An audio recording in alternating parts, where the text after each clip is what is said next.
入世蒼茫，梟雄黑星，號令天下，莫敢不從。且看我麻粒王如何滲透三國各個角落，江山美人笑傲於梟雄之間，游刃有餘。三國只需要我一聲令下，即可瓦解。第一集，王倫慢慢咁擘大咗佢雙眼，午後嘅陽光有啲刺眼，四周圍傳嚟一陣陣嘈雜嘅喧囂聲。王倫粉粉嘅頭有啲懵盛盛咁望向四周圍，一望之下，令到王倫都忍唔住倒抽一啖涼氣。搞邊科啊？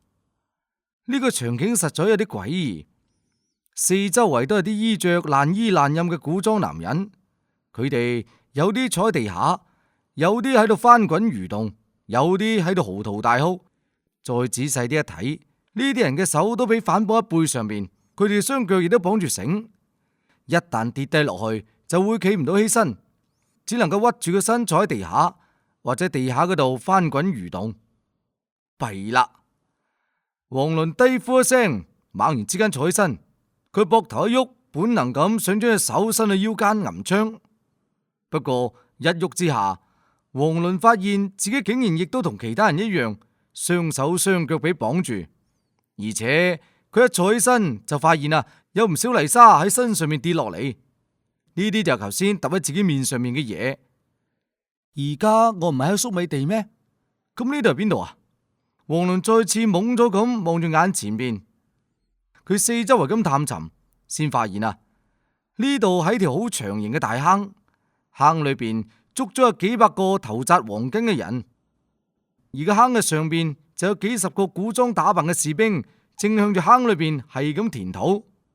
仆你阿媽，活埋！王倫唔知道發生咩事，但係知道呢個時候已經係生死攸關嘅時候。佢搏咗命咁掙扎，想要爬起身，但係一切都係徒勞，手腳綁住繩索，限制咗佢嘅行動自由。王倫亦都只能夠好似其他人一樣咁，一係喺度翻滾蠕動，一係就靜坐喺度哀嚎。而個坑頂嗰啲泥土仍然嘩嘩聲咁向佢身上面灑咗落嚟。我頂！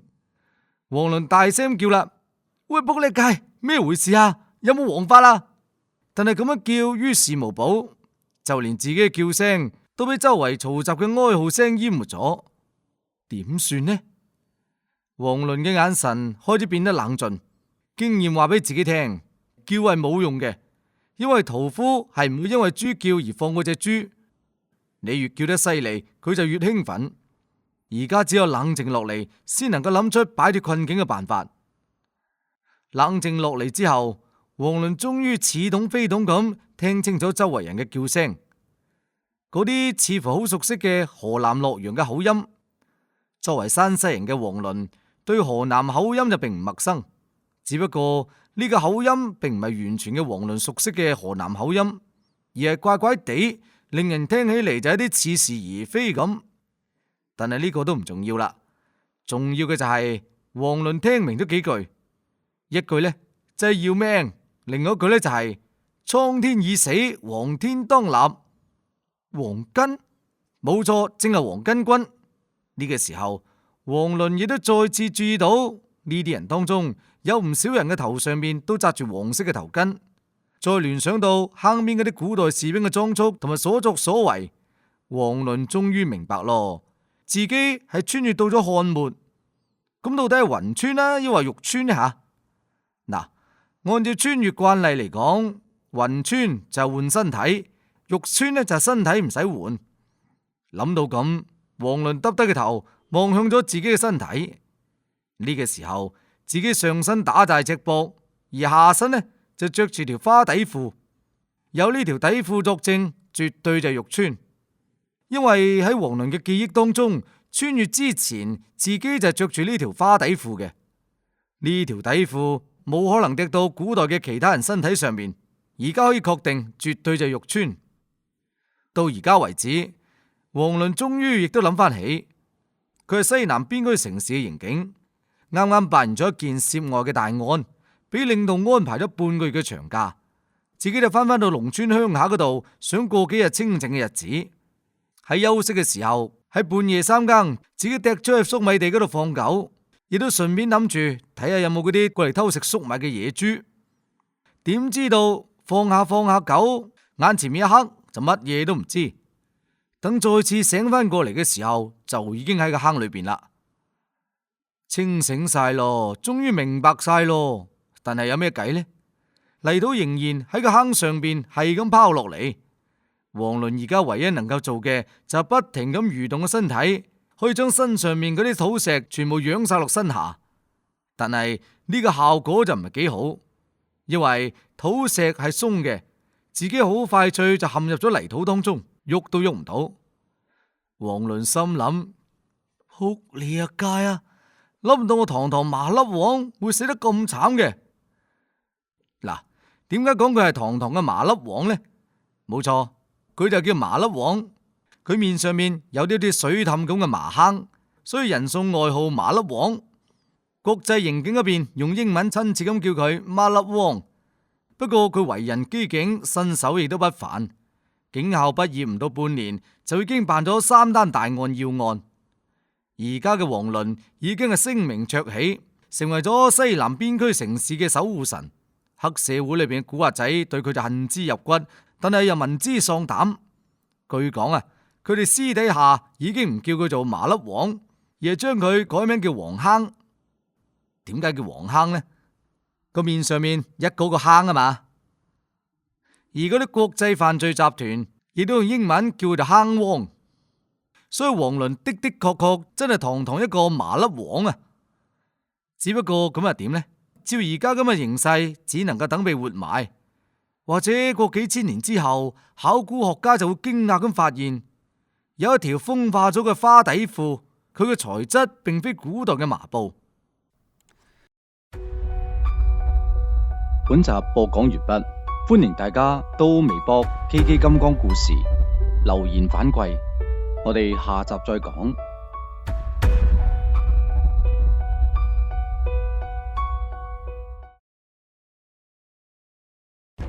入世蒼茫，梟雄黑星，號令天下，莫敢不從。且看我麻粒王如何滲透三國各個角落，江山美人，笑傲於梟雄之間。游刃有餘，三國只需要我一聲令下，即可瓦解。第2集。王倫努力咁諗住辦法，佢額頭上面嘅汗珠大汗揼細汗咁落咗黃色嘅泥土上邊。佢收腸刮肚，諗出咗警校所學嘅幾千條案例，但係一條都冇用，冇一條案例適合而家嘅逃生。喺坑沿之上嘅嗰啲官兵仍然唔快唔慢咁向住坑裏邊係咁填土。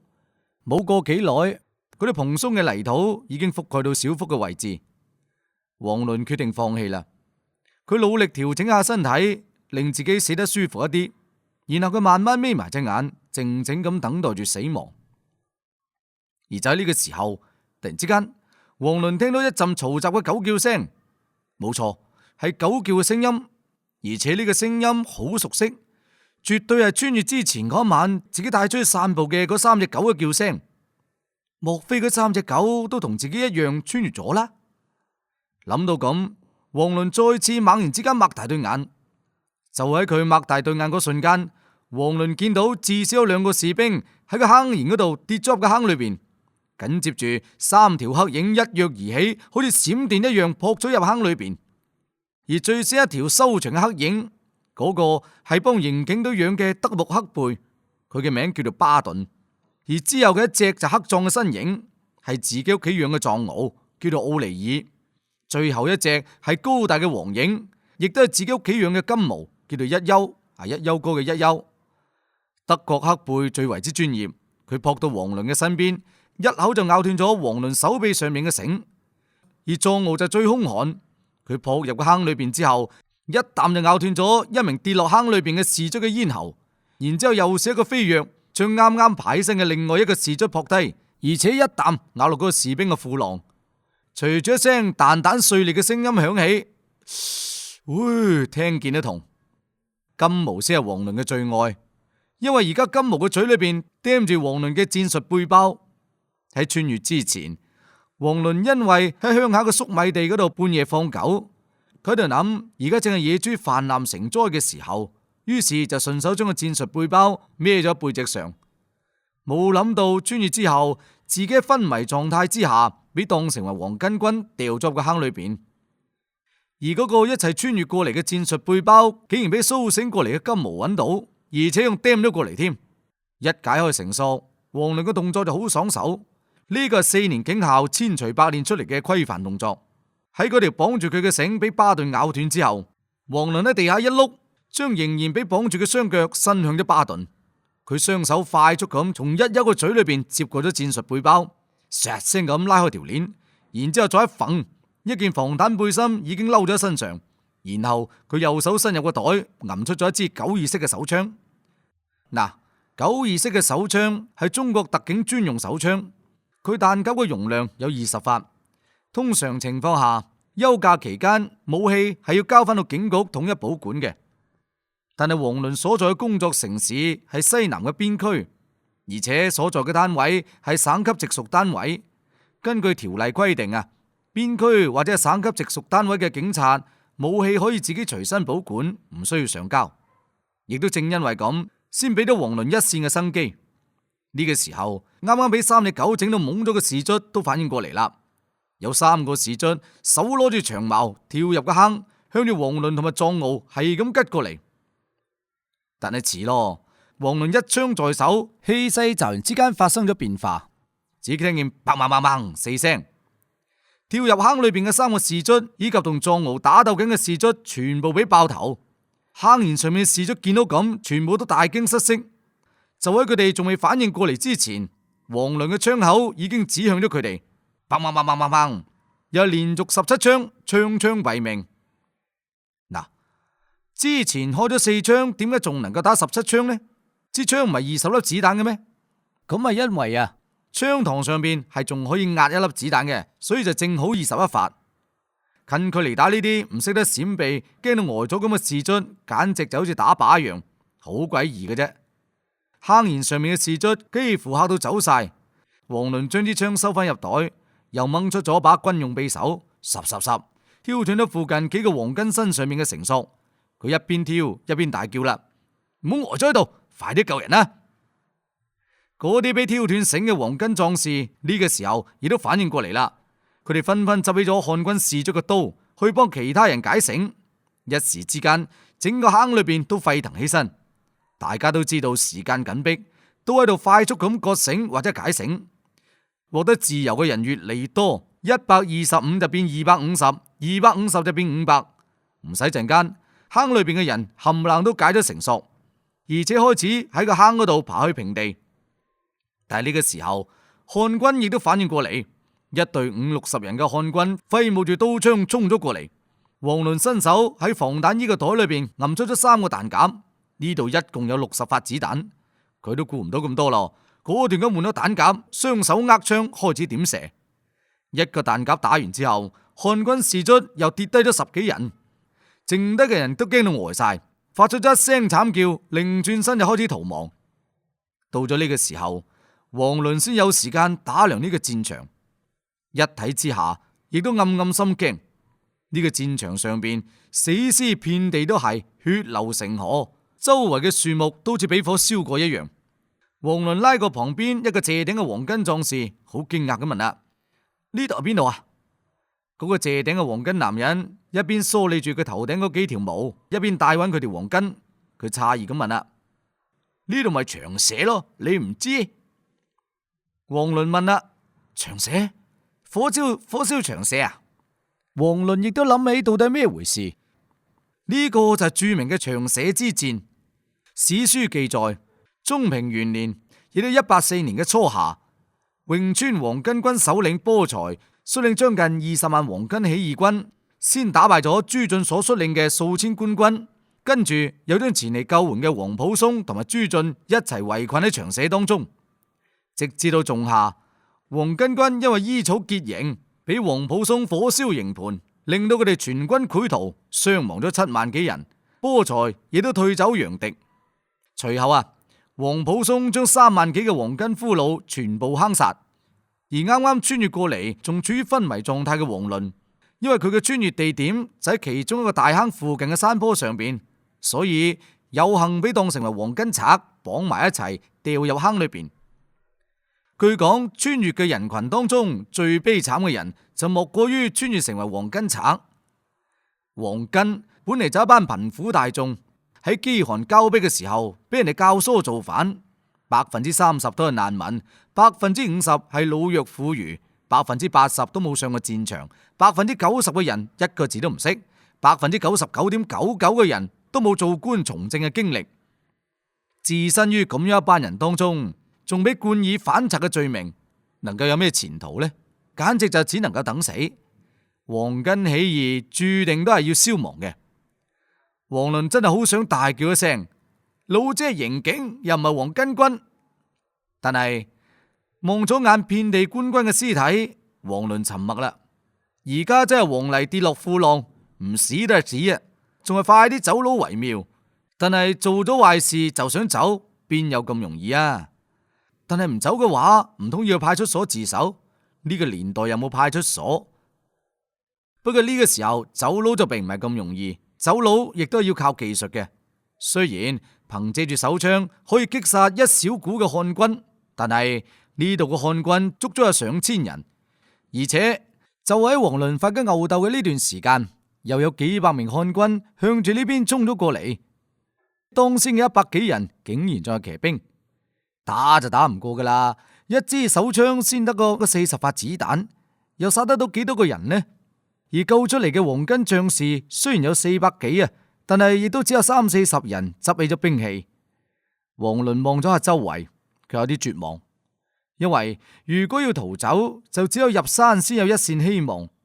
離呢笪地方最近嘅山頭，亦都有1里幾路，而且最近嘅嗰座山上邊仲啱啱俾火燒過。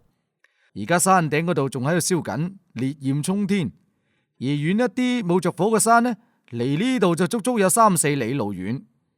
3隻腳嘅人係點都跑唔過有4-5隻腳嘅戰馬，但係你話唔逃跑咩？又真係十死冇生。所以啊，王倫果斷咁即時冇鞋挽屐走。3隻狗見到王倫撇啦，亦都毫不猶豫咁跟咗上嚟。嗰400-500黃巾賊見到王倫撇，亦都大叫一聲，跟住王倫身後邊猛咁喺度走起身。但係追兵嚟得實在太快，先跑出咗500幾米左右，漢軍嘅追兵就追咗上嚟。兇悍嘅騎兵喺馬背之上揮舞住戰刀，左劈右劈，完全就係單方面嘅屠殺。好快脆，有100幾黃巾軍已經被斬低喺地下。王倫冇理會嗰啲漢軍對黃巾軍嘅斬殺，一人3狗喺最前面搏命咁奔跑。佢而家都冇心思去救嗰啲黃巾賊。當初淨係因為擔心自己一個人逃跑會俾漢軍追到，先去解救嗰班人。王倫而家先唔會浪費時間去救嗰啲黃巾賊，又或者講啊，用嗰啲黃巾軍嚟做炮灰，延緩追兵對自己嘅追殺。呢個正係王倫嘅計劃。所以呢個時候嘅王倫心裏邊就只有一個念頭，就係跑，搏命咁跑，爭取漢軍殺晒身後嘅黃巾之前，逃入3里之外嘅嗰座山裏邊。入咗山就能夠獲得一線生機。但係你想跑，人哋就唔一定想俾你走得甩。嗰100幾名騎兵早就已經分出一部分過嚟包抄，從前面截住咗王倫一人3狗。奧尼爾就最兇狠，見到有人擋住主人嘅去路，佢奮不顧身，瘋狂咁衝咗上去。但係一支利箭射咗過嚟，將奧尼爾條頸射咗個對穿。而巴頓呢，即係嗰隻德國黑背啊，喺地下一個靈活咁一碌，避開咗2支箭。但係佢喺地下一躍而起，撲向啱啱射死奧尼爾嘅嗰名將軍。而嗰名將軍見巴頓撲過嚟，佢放低弓箭，攞起把刀，一個斜劈，巴頓即時鮮血飛濺，跌低地下。王倫眼珠都紅晒。呢2隻狗啱啱救咗自己嘅性命，同再生父母唔係，應該係同生共死嘅狗兄弟嚟。王倫大喝一聲，阻止咗仲要撲上去嘅一休。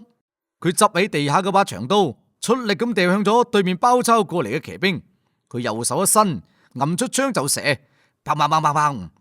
第一槍打爆咗最前面騎兵嘅馬頭，而第二槍就爆咗第二名騎兵嘅頭，第三槍就係嗰名身材魁梧嘅將軍，佢戰馬跑動，爆頭就冇把握，王倫果斷改變目標，對住佢心口係咁一槍射過去，槍響，人跌低，槍再響，馬亦都跌低。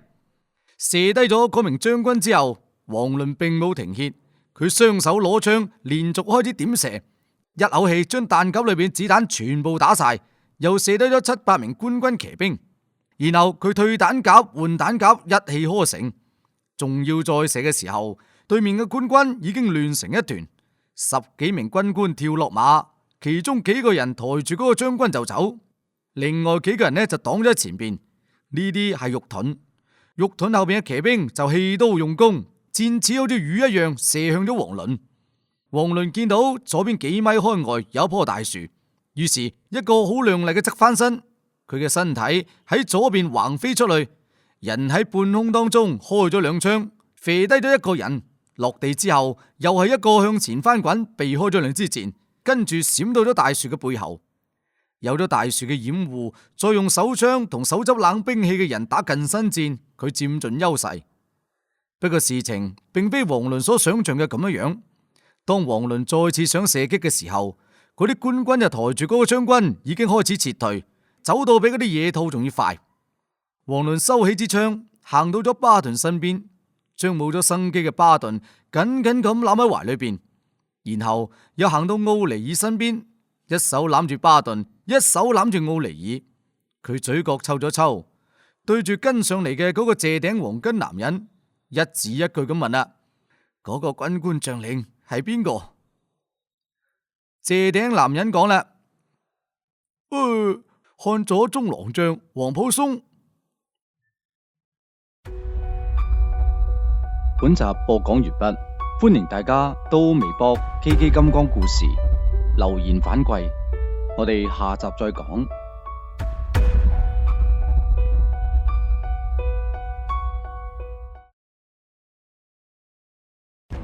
入世蒼茫，梟雄黑星，號令天下，莫敢不從。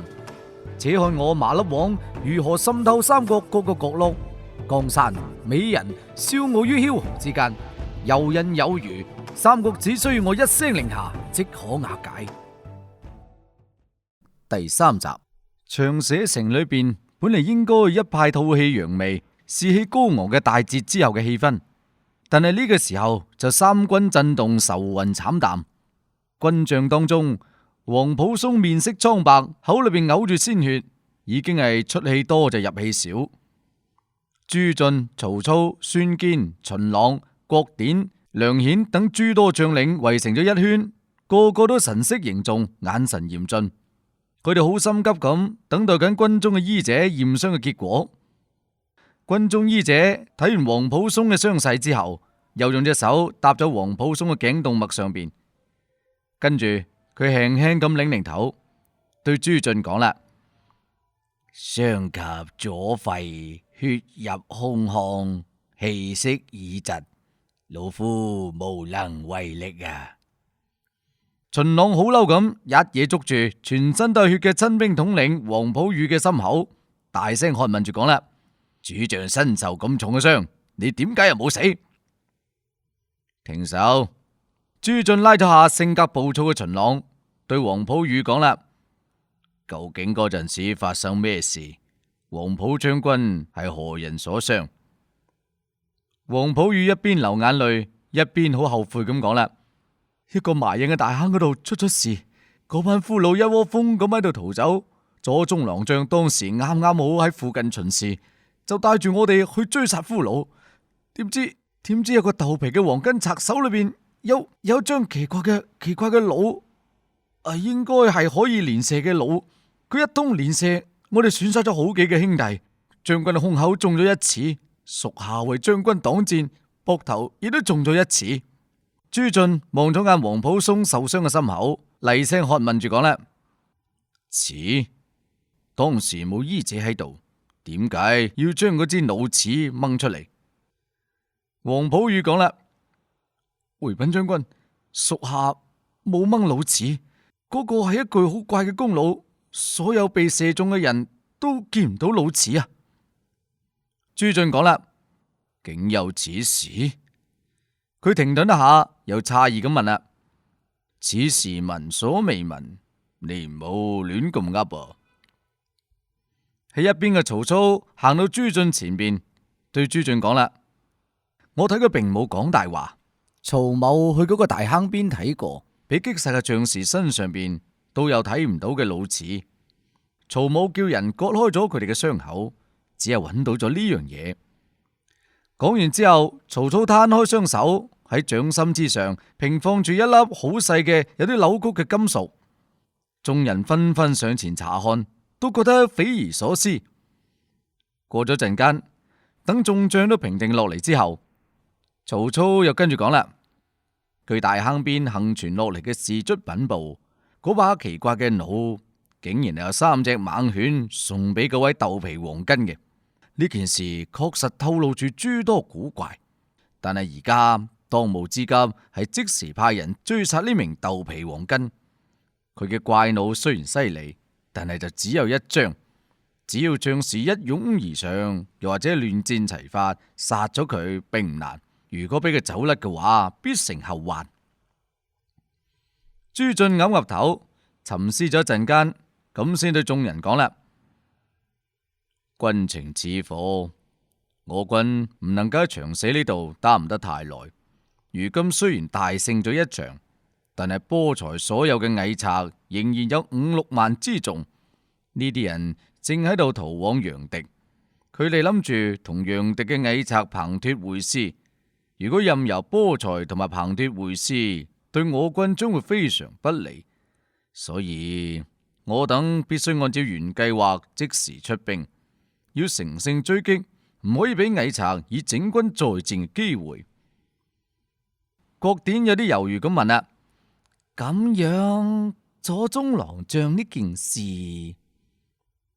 朱俊擰擰頭對郭典講啦：左將軍戰損嘅事只係一個意外，賊人只有一具怪弩，難成大器。而且跟住嗰個豆皮黃巾逃走嘅只有幾百個冇武器嘅偽賊，要將佢哋全殲並唔難。本將為你同埋秦將軍留低2000人，用嚟守衛長社，而且追殺豆皮黃巾。至於嗰個豆皮黃巾，講到呢度，朱俊嘅面色變得異常嘅嚴肅起身。佢一字一句咁講啦：生要見人，死要見屍。郭典同埋秦朗雙手抱拳，單膝跪地，大聲應落咗聲。朱俊揮手叫郭秦二將起身，又對皇甫嵩嘅親兵統領皇甫孺講啦：戰報同埋左將軍嘅靈柩就由你親自護送翻洛陽，不得有誤。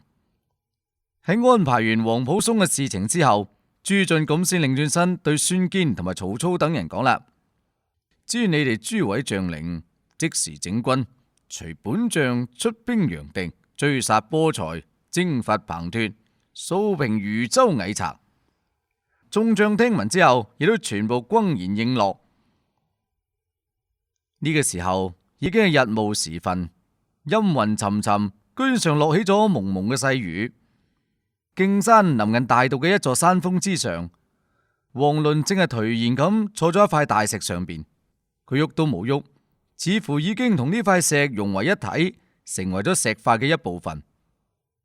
王倫嘅表情顯得有啲痴呆，雨霧喺樹葉之間灑咗落嚟，滴咗王倫嘅面上邊，有啲涼，有啲濕，嗰啲霧水已經迷糊咗王倫嘅雙眼。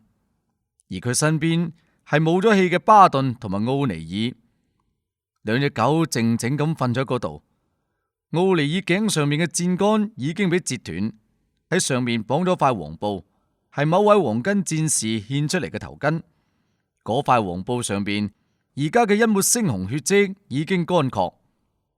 巴頓嘅頭上邊包裹住一塊黃布，呢個嗰個光頭黃巾大隻佬俾嘅。不過呢塊黃布已經變成咗紅布。皇甫嵩斜劈嘅嗰刀幾乎劈開巴頓嘅大半個頭，傷口真係慘不忍睹。所以王倫用黃布為巴頓包裹住個頭，而一休就低聲喺度嗚嗚聲，不停用個嘴去拱住奧尼爾同埋巴頓嘅身體，似乎想要將佢嘅同伴叫醒。王倫伸出手，輕輕將一休攬入懷裏邊。透過蒙蒙嘅羽毛，王倫見到一休眼角嘅淚水。一休喺度喊，王倫能夠感受得到一休嘅哀傷。佢雙手稍微一用力，佢將一休攬得更加緊。佢嘅手掌輕輕咁拍住一休條頸，希望自己呢個動作能夠為一休帶嚟一啲安慰。一休輕輕咁嗚咗聲，將個頭埋咗王倫嘅懷裏邊。佢眼角嘅眼淚水大粒大粒咁流咗落嚟，但係王倫冇喊，佢只係覺得個鼻有啲酸。佢岳高頭望向咗陰沉嘅天空，任由嗰啲雨絲打落喺面上邊，打濕咗佢嘅頭髮，打濕咗佢嘅眼簾。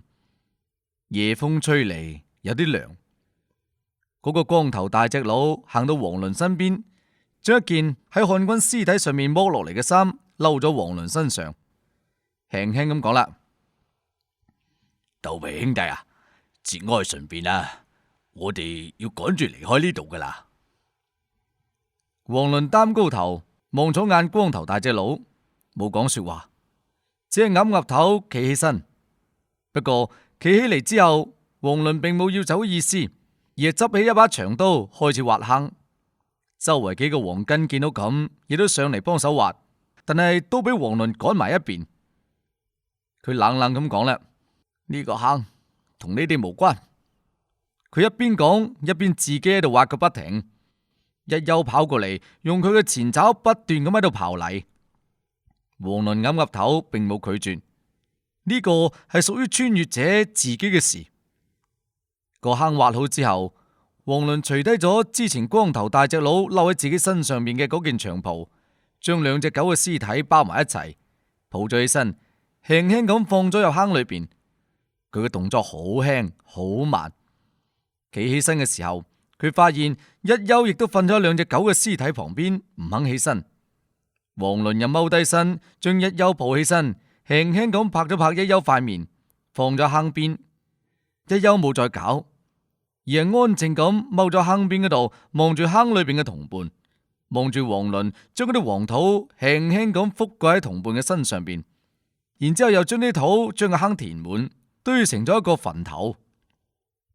墳頭堆好之後，王倫並冇離開，亦都仍然冇講說話，而係攞出咗佢嘅長刀，斬咗一截木，將一面削平，再用軍用匕首喺上面刻咗九兄弟巴頓奧尼爾之墓。刻完之後，王倫將個木牌深深咁插咗喺墳頭嘅前面，對住木牌靜默咗一陣間，然後咁先擰轉身，長長咁舒咗啖氣，對光頭大隻佬講啦：兄弟，你點稱呼啊？光頭大隻佬面上面橫肉震咗震，佢依依嘅嘴對王倫抱拳講啦：我姓洪，喺屋企最大，所以人哋叫我做洪大。洪大？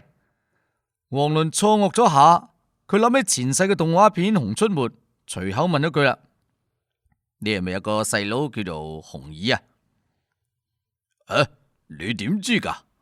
莫非豆皮兄你識得算命，係神仙？王倫淡淡咁講啦：神仙又唔敢當，機緣巧合之下，王某對呢個世間嘅事亦都能夠睇透唔少。唔知道洪兄弟今後有咩打算呢？洪大聽到咁，即時講啦：我條命係豆皮兄你救嘅，而家亦都冇咩地方好去。如果豆皮兄唔嫌棄，今後我就跟住豆皮兄。咁都可以，大家喺埋一齊亦都有個照應。只不過今後就唔好叫我豆皮兄啦，聽起嚟好核突啦。我唔姓豆皮，我姓黃。原來你就豆皮王啊！幸會，真係幸會。王倫詫異咁望住洪大，問啦：你點知我叫豆皮王嘅？問完之後，王倫自己都忍唔住笑起身，自己都估到洪大嘅細佬叫做洪耳，咁就唔俾人哋估到姓黃嘅豆皮叫豆皮王咩？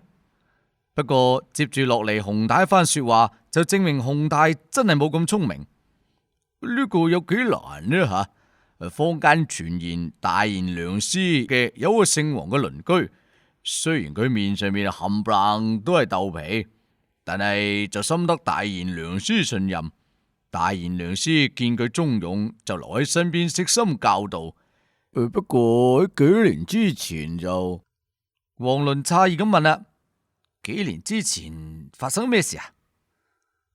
幾年之前，大賢良師嘅愛妻唔小心跌咗入黃河，咁豆皮王就跳入黃河嗰度救佢，不幸俾啲大浪沖走，從此就渺無音訊。哇！真係冇諗到今日會喺度遇到你，唉，真係洪某嘅福氣啊！竟然有咁嘅事，王倫心裏邊真係好詫異。佢心念電轉之下，諗到自己呢個時候嘅處境，於是佢就決定唔承認，亦都唔否認。佢長嘆一聲講啦：唉，黃某適逢大變，以前嘅事我都記唔得好多，等有時間再好好地向洪兄弟你討教。而家我哋當務之急係點樣擺脫接住落嚟嘅追殺。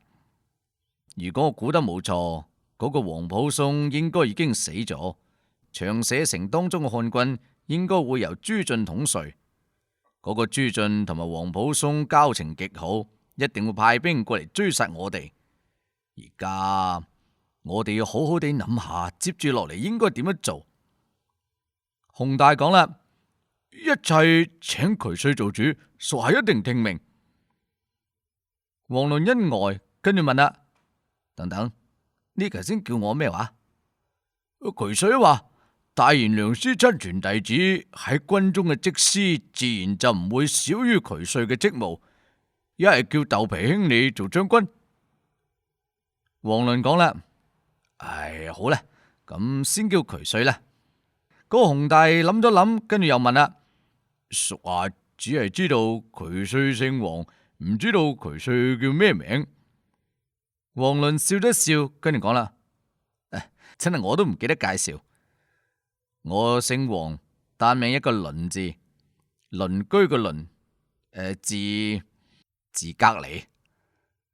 王倫一時之間諗唔到有咩好嘅字，於是就乾脆叫做隔離算數。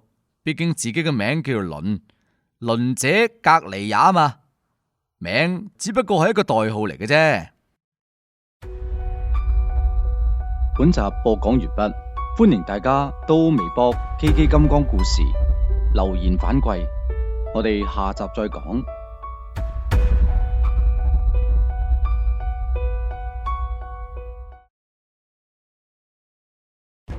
入世蒼茫，梟雄黑星，號令天下，莫敢不從。且看我麻粒王如何滲透三國各個角落，江山美人笑傲於梟雄之間，游刃有餘。三國只需要我一聲令下，即可瓦解。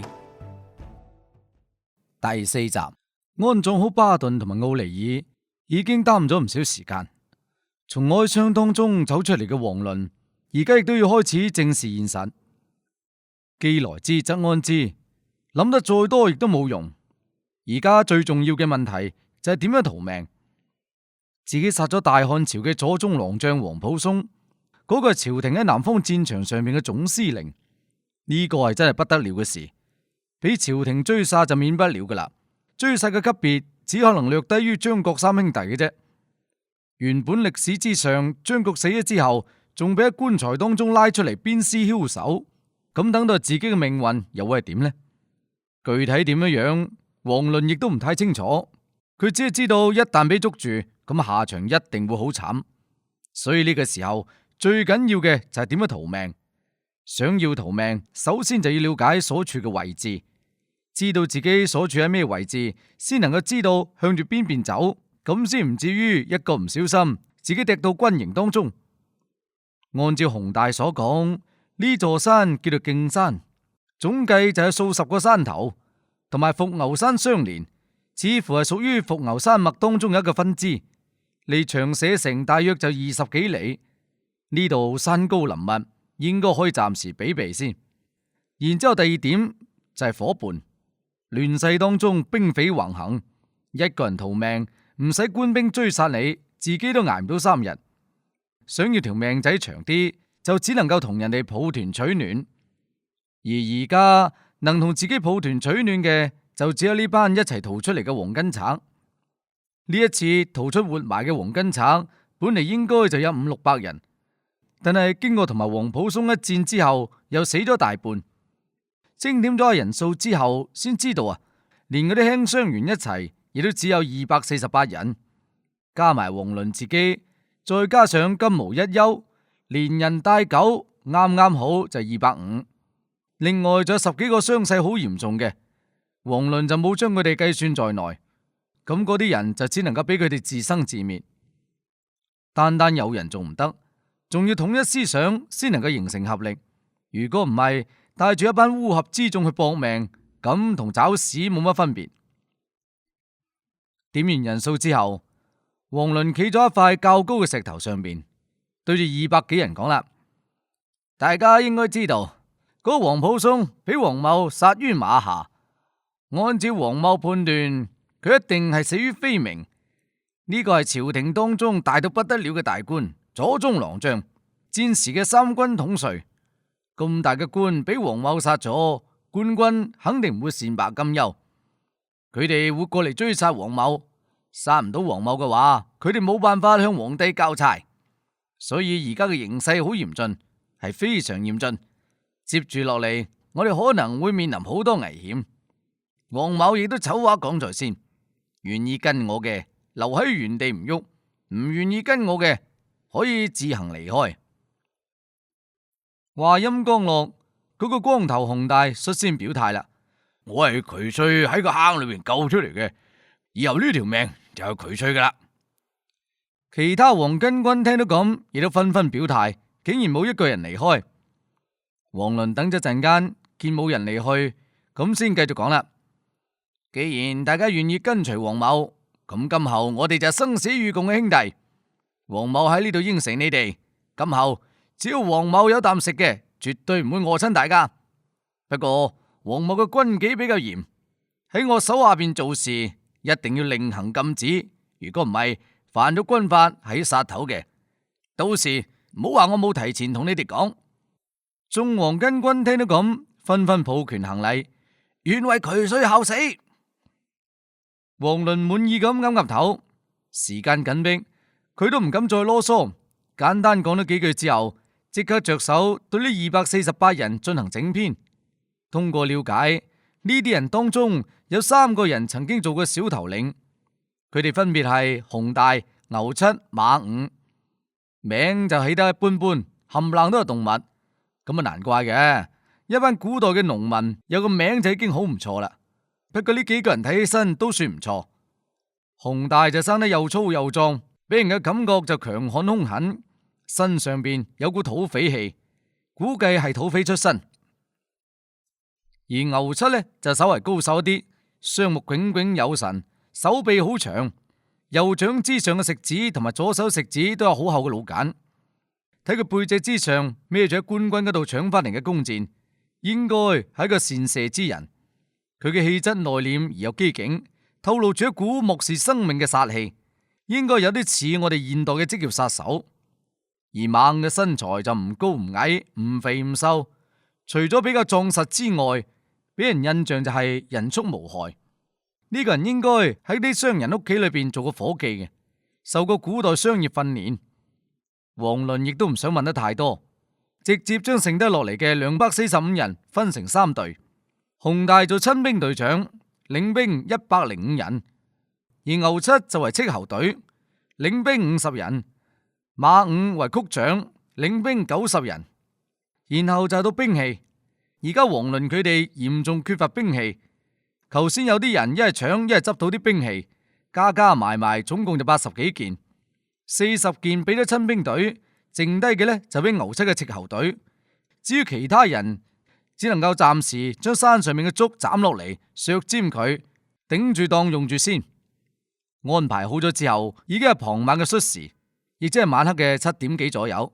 呢個時候，太陽已經落咗山，天空漸漸暗淡落嚟。突然之間，有黃巾大聲咁叫啦：喂，快啲睇去嗰邊！王倫順住嗰個黃巾所指嘅方向望咗過去，只見喺長社城所在嘅嗰個方向有一條火把，形形綽綽，好似一條火龍一樣，向住呢邊移動緊過嚟。唔使講，呢啲就係追殺自己嘅官軍。王倫問牛七講啦：老牛啊，你能唔能夠見到啲咩啊？牛七講啦：從移動快慢嚟講，比步出行軍要快，嚟嘅應該係騎兵。再從火把嘅數量判斷，約莫就有火把200幾支左右。按照每3騎點一支火把計，嚟嘅敵人估計係500-600騎左右。500-600騎，官軍真係睇得起自己下。如果講起戰鬥力，呢200幾名難民恐怕連50個官兵都打唔過。睇嚟官軍真係絕對唔會俾自己有任何活命機會。點算呢？呢個時候，王倫首先諗到嘅就係逃走。只要逃入呢個大山深處，或者總能夠苟延殘喘幾日。但係跟住，王倫又否定咗自己嘅諗法。因為王倫都唔想入山去做野人，而且作為穿越者，王倫嘅心裏邊多多少少有啲不甘。佢心諗：我堂堂麻粒王，令無數嘅犯罪分子聞風喪膽嘅優秀刑警，點能夠好似嗰啲被追捕嘅犯人一樣遁入山林狼狽逃竄嘅呢？至少比自己曾經追捕過嘅罪犯要高明一啲先得，咁先唔會辱沒咗自己堂堂麻粒王同埋優秀刑警嘅身份。呢一份係穿越者嘅驕傲，就算係死，亦都要死得壯烈一啲；就算係逃命，亦都要逃得有啲水平。心性定咗落嚟之後，王倫諗咗諗，跟住又問牛七啦：官軍連夜出動騎兵，一定係想要封死我哋所有逃跑嘅路線，將我哋圍喺山上面殲滅。依你嘅判斷，敵軍大約幾長時間可以嚟到山下呢？牛七講啦：夜間行軍，騎兵亦都只能夠比步卒稍為快啲，估計至少有2刻鐘左右先能夠趕到山下。王倫岌岌頭，下令講啦：留低20人喺山上面多點幾笪篝火，然後要喺篝火前面不停走動，俾敵人造成山上面好多人嘅錯覺。其餘嘅人每人都帶至少3支以上削尖咗個竹槍，隨本帥落山打冚家鏟。豆皮唔發威，你唔好當豆皮佬係好蝦先得嘅。本集播講完畢，歡迎大家到微博 KK 金剛故事留言反饋，我哋下集再講。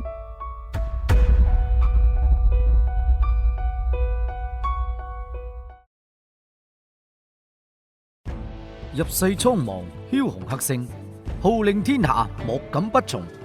且看我麻粒王如何滲透三國各個角落，江山美人笑傲於梟雄之間，游刃有餘。三國只需要我一聲令下，即可瓦解。第5集，大路之上匆匆而嚟嘅，正係偏將軍秦朗。秦朗呢個人本嚟就係皇甫嵩手下少有嘅悍將，佢使一把80斤重嘅大斧。嗱，呢個80斤乃係漢斤，約等於而家嘅36斤左右。所以講啊，佢臂力驚人，驍勇善戰，喺官軍當中亦都算係好有朵。此人深受皇甫嵩嘅知遇之恩，對皇甫嵩就極為之忠心。喺皇甫嵩俾王倫射成重傷之後，呢個人就一直嘈住要為皇甫嵩報仇。而家佢聽戚侯講話，豆皮黃巾逃入咗徑山之後，佢恐怕呢個豆皮黃巾走咗佬，於是就唔理郭典嘅勸阻，親自帶咗500兵過嚟圍殺。呢個時候，朱雋同埋曹操等人已經去咗追殺波才，留喺長社城中負責追殺豆皮黃巾嘅，亦就只有郭典同埋秦朗2員戰將，以及佢哋所帶領嘅2000官軍。其中郭典為主將，秦朗就為副將。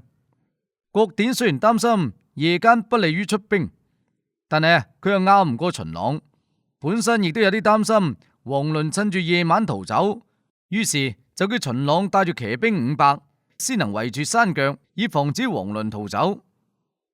啱啱出長社城嘅時候，秦朗就冇點火把，全軍摸黑而行。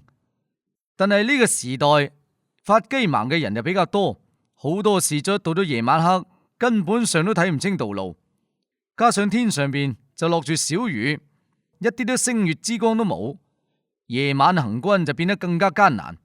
尤其出咗城幾里之後，路況就開始變得複雜，好多坑坑氹氹，好難行。所以秦朗乾脆下令點起火把，快速行軍，爭取山上面嗰個豆皮黃巾仲未反應過嚟之前就趕到山下。與此同時，秦朗亦都一直密切關注住山中嘅篝火變化。只見山裏邊嘅篝火並冇減少，而且火光晃動，明顯係有人喺度走動。秦朗咁先大為放心，就咁樣一路急行，又過咗約莫大約2刻鐘左右，秦朗就嚟到咗離山腳數十米嘅一笪坡下邊。佢見到山上邊不斷有晃動嘅篝火，秦朗深深咁吸咗啖氣，沉聲講啦：從左邊兩邊兜過去，守好所有嘅出路，冇必要喺呢度殺死嗰個豆皮。話音剛落，只見有聲音喺個坡上面傳咗過嚟，跟住就有無數俾削到好鋒利嘅竹槍喺個坡上面帶住陣陣嘅勁風，猛然之間飆咗過嚟。秦朗聽聲辨位，佢個巨斧即時揮舞起身，將投向自己嘅竹槍全部斬飛。但係其他官軍士卒就冇咁好彩。喺光線唔好嘅黑夜當中，又有幾多個人能夠好似秦朗咁樣防得住飆過嚟嘅呢啲竹槍呢？騎兵隊即時俾人哋打到人仰馬翻，一片混亂。又直又重嘅竹槍快到好似飛蛇一樣，好多騎兵俾射落馬下，而更加多嘅係俾捅穿咗個肚嘅戰馬。即時官軍大亂，3輪竹槍投射過咗之後，仲能夠坐喺馬上面嘅官軍已經就唔到一半。而就喺呢個時候，坡上面再次傳嚟咗震天嘅喊殺聲，從黑暗當中湧出咗無數個手持竹槍嘅黃巾軍。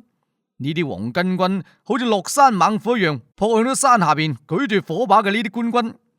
呢個時候正係敵明我暗，呢個就係夜間作戰對光線嘅巧妙利用。官軍點住火把喺明處，而黃巾軍就冇點火把喺暗處。黑夜當中，明處係睇唔清楚暗處，而暗處就能夠睇得清楚明處。所以喺咁樣嘅情形底下，王倫嘅黃巾軍佔盡優勢。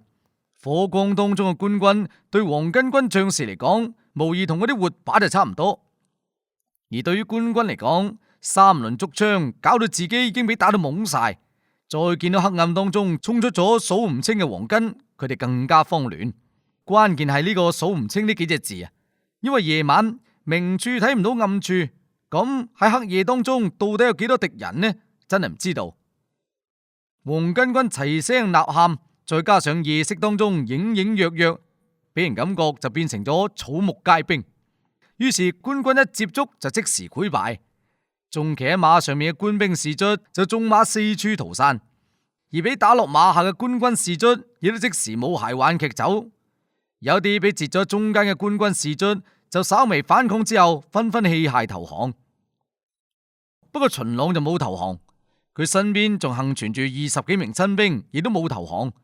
佢哋結成咗一個小圓陣，同埋圍上嚟嘅黃巾對峙。10幾個衝上去嘅黃巾，俾佢哋一係殺死，一係打傷。就喺呢個時候王倫同埋洪大趕到。王倫一見咁嘅情形，就知道絕對唔可以再拖。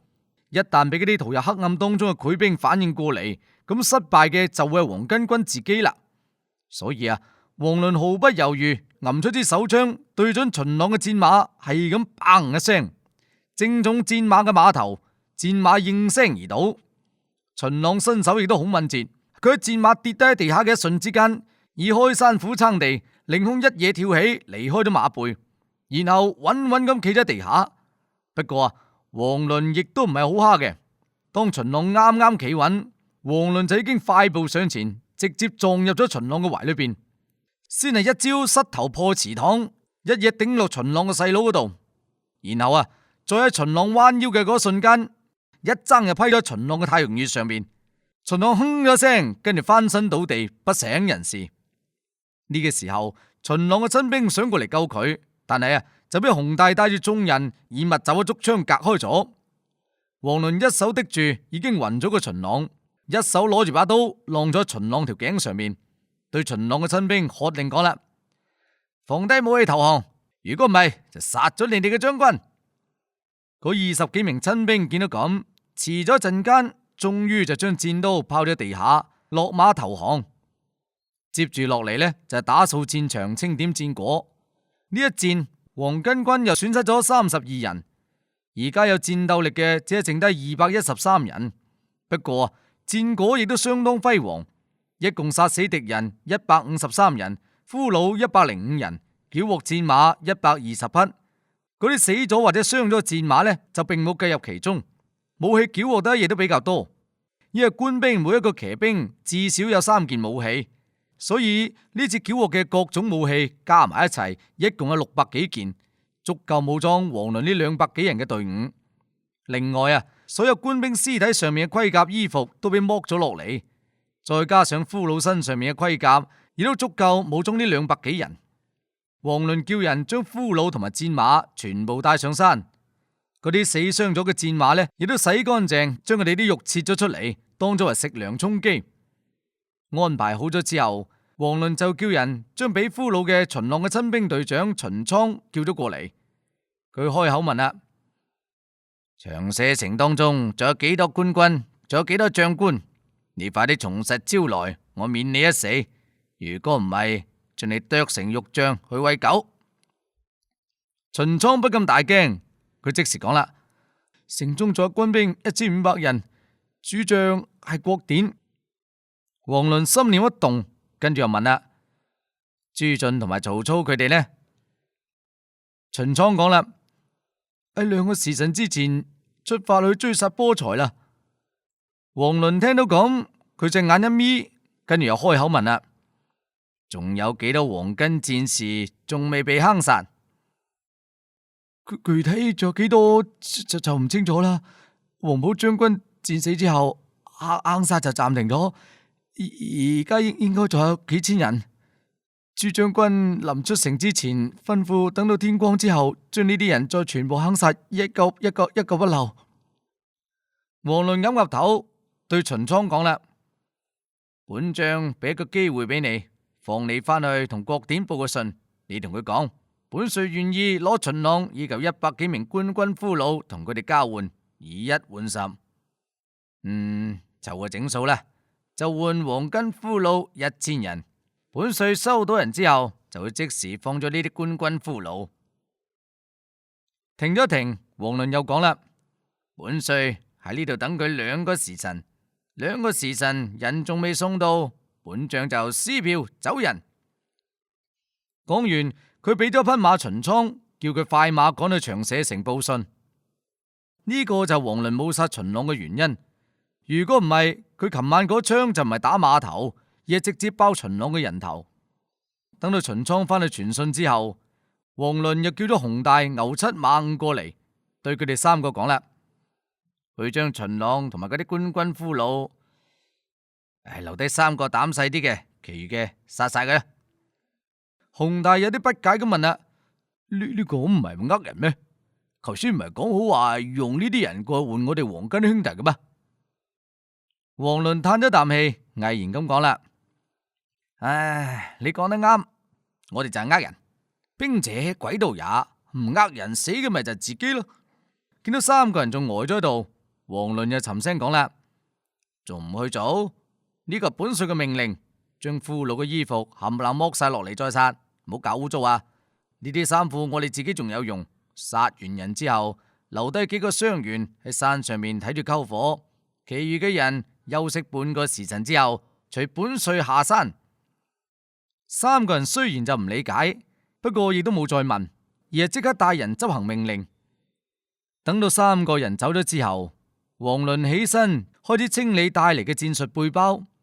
防彈背心佢已經着咗喺身上邊，有咗呢件防彈背心，估計能夠喺呢個亂世當中多長命幾日。而家嘅防彈衣一般就有3種，一種呢係高科技纖維，仲有2種，分別就係內插高硬瓷片或者鋼片嘅。